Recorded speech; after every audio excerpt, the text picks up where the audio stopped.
I'm Jesse Reeves. I'm a 7th form student from Auckland City.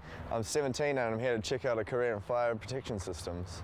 It looks like something that I might enjoy and I just want to learn something new and have a good time.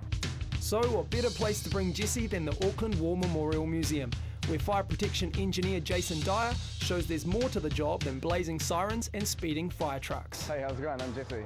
Hi Jesse, I'm Jason. Hi. The reason we brought you to the museum today is to show you some of the fire protection systems that are installed here in the museum. Yep. If you come this way, I'll show you some of the systems we've got. Cool, let's go. Fire protection is a little bit different from firefighting, which is what the fire service does to a large extent, other than their own safety promotion and so forth. And with fire protection, we're installing systems into buildings and designing the buildings to actually make them safe in the first place. We've got a number of different systems that are installed in a site like a museum, basically to protect life safety and also to protect property protection, for example, the valuable artefacts and so forth in here. We have a number of key objectives. One of them is to detect the fire early, for example, picking up smoke, alert the occupants so they can get out, and then to control the fire so that it doesn't spread and cause damage, and also, again, to allow people to escape safely. There's a number of systems in here that will actually accomplish that. They start off with smoke detectors. There's a detector across there on the roof there. Other systems in place include sprinkler systems to suppress the fire, hose reels and manual call points. It doesn't pay to wait for a real fire to know if the alarms work, and systems must be tested weekly. If you would like to have a go at it. Cool.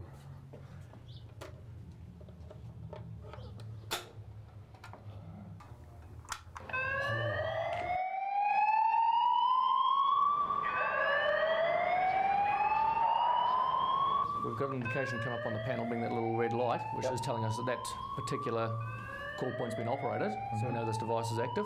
If we come around here to the fire alarm mimic panel, which will show us where the detector is that you operated. Okay. So here's a mimic panel at the front, which is what the fire service respond to when they arrive. As you can see, the system's gone into fire, and it's indicating zone AI has operated. Yep. And if we look at the little engraving, here's zone AI on the ground floor basement, which is the area where our call point is. I guess one of the things with fire protection engineering is you do see more than just the front of the building. You do actually see everything, including sort of the back of house areas, the interesting processes and plants and things that go on behind the scenes. So yeah, it can be interesting. Also of interest is the fire pump room. This is where we have the sprinkler control valves and the diesel pump, which we test on a weekly basis to make sure the systems are going to work. So what's all this stuff in here? What we've got here is we've got a town main coming in from out in the city, out in the street.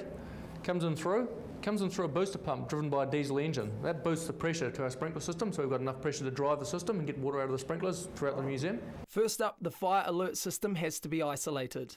So if we started testing without turning that off, the fire brigade would come? Correct, we'd call the fire brigade out. Oh, okay. Next, it's time to record pre-test readings. We don't want to flood the museum, so it pays to close the water valves. And it's time to start the engine up for a test run.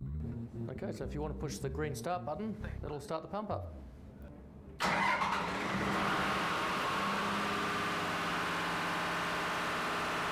The test run readings are looking good. Well, that was fun. Although we've got automatic systems in here like wet pipe fire sprinkler systems and smoke detection systems, there are a lot of other systems that could be used to protect high value assets. Okay. For example, we might use gas suppression systems where we flood the area with a suppressant gas, which gives us a very clean sort of result. What would you recommend for Raja then? For Raja, the fire sprinkler protection we've got here is probably appropriate for this level of risk. As we get to sort of things that are even harder to replace, then you might consider a higher level of protection. Maintenance of the fire detection system is a very important part of the job, and that includes knowing how to rewire and install a smoke alarm. Hope you're not scared of heights, Jesse.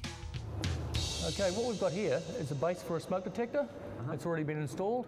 Got wires going to it, and wires that are meant to come from it. Yep. So first thing we need to do is install these wires. I'll show you how we do it. The biggest reward for me is actually knowing that the systems are protecting people, and I know the Fire Protection Association keeps a record of all the activations that have been successful in controlling a fire, so it's always good to see that every month come through and know that the systems have done their job and they have protected people. With so many fire protection systems in the market, Jesse heads to FireTech, New Zealand leaders in fire technology training, to meet Administration Manager Penny Steadman and find out how to get started. Okay, well the first thing you need to do is look around and get a job in a fire protection company, and that's not going to be difficult because they're really looking for young people now, and there are companies from Whangarei right down to Invercargill. Someone who's already 1 year into their fire protection apprenticeship is 18-year-old Cameron Saunders. So what do you enjoy about the job? I'm learning every day, learning heaps of new things, stuff, you know, about the industry and the job, but also about being out in the real world. And if you thought a sprinkler was a sprinkler, think again. There's actually quite a wide range. We've got just a small number of types of sprinklers in front of us. What we could do, if you like, is I can explain exactly how one of these works and demonstrate it for you. Yep, sounds good. So normally this would screw into a pipe. In this case it's an upright sprinkler. So it's screwed down into a pipe that's pressurised. When the fire gets hot enough, this little glass bulb shatters due to the heat. The plug is pushed out by the pressure and the water's discharged down onto the fire. It's time to fan the flame of Jesse's enthusiasm and fight a fire. Jesse, fight the fire. We get some very challenging buildings or installations to protect against. For example, you might get a refinery, you might get a dangerous goods store or something like that, where you've got to do quite a bit of research into what's actually going into that area before you can design the best system for it. So there can be a fair bit of work in the background. It makes me feel good when I know one of our systems has done its job. It was awesome, it was good fun, but hope I never have to do it in real life because that would be bad. He seems to have the right attitude, he seems to be keen, seems to be positive, seems to be fairly smart and able to learn. So I think he's the sort of person we're looking for in our industry. I just want to say that I've had a really good experience and it's been really fun and really good for me to have this opportunity, and yeah, I'm just real glad that I had it. The fire protection industry is a rapidly growing field, and there are many jobs available in both the manufacturing and service providing sectors. You need to get a job first in the industry before you can be eligible for an apprenticeship, the costs of which are partially funded by Competens, the industry training organisation. There are several NZQA recognised national certificates which you can study for by correspondence whilst working and earning.